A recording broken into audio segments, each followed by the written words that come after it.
Hey, have you ever wondered what happened to the neighborhood bully, Butch? You know, from the old Our Gang and Little Rascal series? Well, by gosh, he went and got himself elected to Congress. Look at the resemblance. See it? In a Fox News exclusive, we found Butch masquerading as Congressman Alan Grayson of the 8th District of Florida. He's the neighborhood bully with a congressional pension. If you have insurance, don't get sick. If you don't have insurance, don't get sick. If you're sick, don't get sick. Just don't get sick. That's what the Republicans have in mind for you, America. That's the Republicans' health care plan. But I think that the Republicans understand that that plan isn't always going to work. It's not a foolproof plan. So the Republicans have a backup plan in case you do get sick.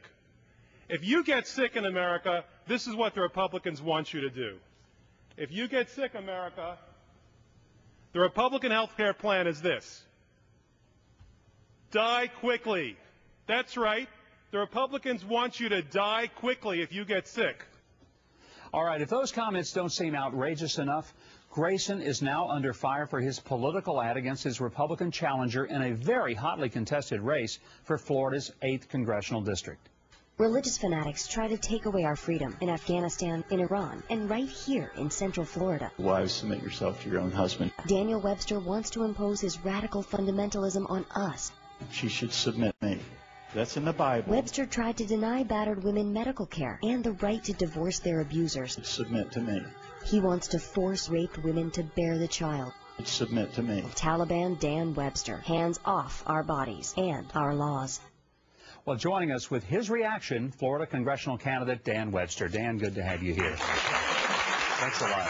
You know, Dan, I want our audience to know, I've known you for many, many years, and in the way of full disclosure, I've been supporting you. I think you're one of the great guys, so I don't want anyone to think that this is an objective relationship we have.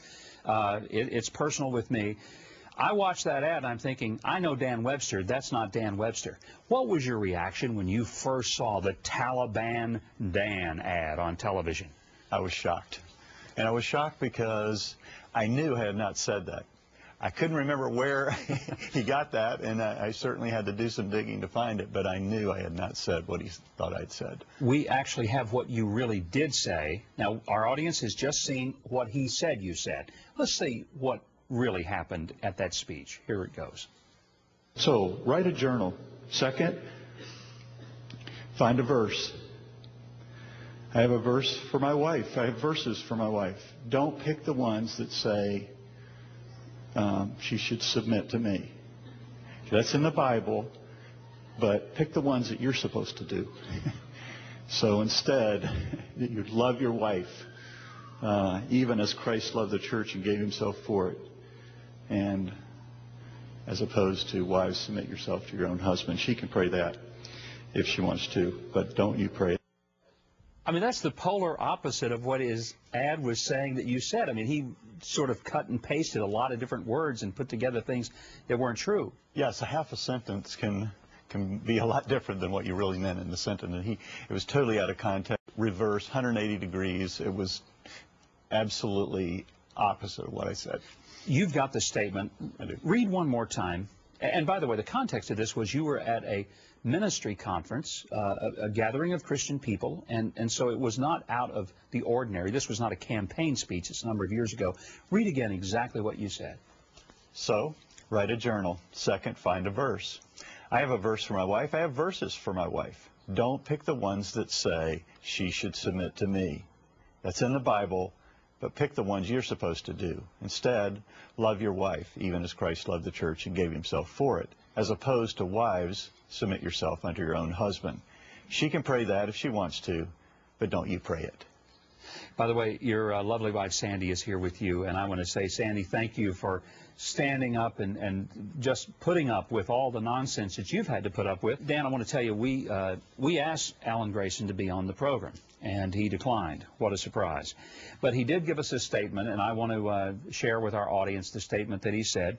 He says, as at a right-wing institute for Basic Life Principles Conference in 2009, which teaches a literal interpretation of the Bible that women should submit to their husbands, Dan Webster showed he agrees with their extreme beliefs.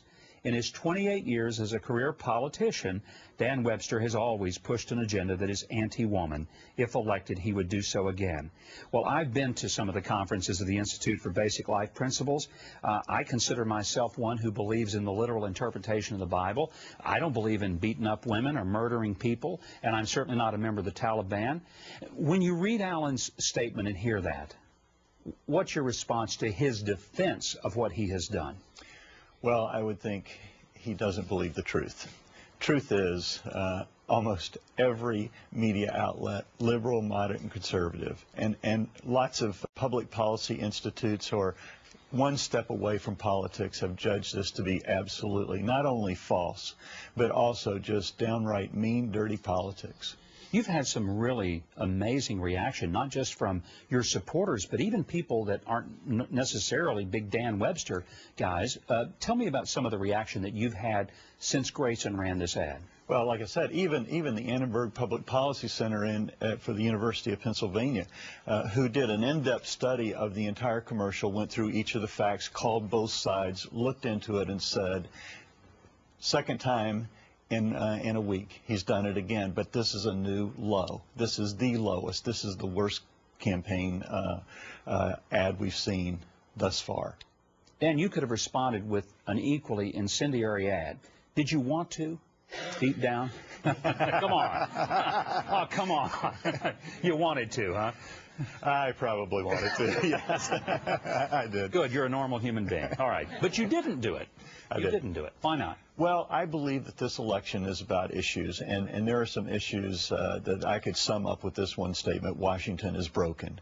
If you look at the economy, we're spiraling down. Their response is to do a stimulus package that didn't work. If you look at the unemployment in our congressional district, it's double digits, 12%. I mean, it's even higher than the national average, and it's bad there. You know, and not only that, the reaction is not only we're not even going to read the bills. So the process is broken, the economy is broken, and we're borrowing $4 billion a day, and the spending and overspending, all that issue. But you know what? Included in that, Washington is broken, is the way we run races. It is. Yeah. I mean, that's broken too. And to say that we're going to make it as personal, we're going to burn all these bridges and burn the earth and scorch the earth with commercials just to stay in an office, it's wrong. And it's just as much wrong and it's just as much broken as those other things I talked about. If a person is dishonest in the manner in which he gets a job, he'll probably be dishonest in the manner in which he carries it out. I want to say what you responded was an ad that's unlike what most of us probably would have wanted to do or even done. This is the ad you used to respond to the Taliban Dan ad. Let's take a look. I'm Daniel Webster. You want to know why Washington's broken? Here are three numbers. $4 billion. That's what they're borrowing every day. 2.6 million. That's how many jobs we've lost. And 98%. That's how often my opponent has voted with Nancy Pelosi. They're in this together. I'm Daniel Webster, and I approve this message because together we will cut spending, jumpstart the economy, and restore the promise. Because America's not broken. Washington is. Webster, if we're serious about sending Congress a message. Well, Dan Webster is out to send Washington a message. Dan, thank you for being here. What a pleasure to have you, and I wish you the best. I think a lot of people are pulling for you. We've also seen a pretty extraordinary uptick in your contributions online, I think, since Alan Grayson did what he did.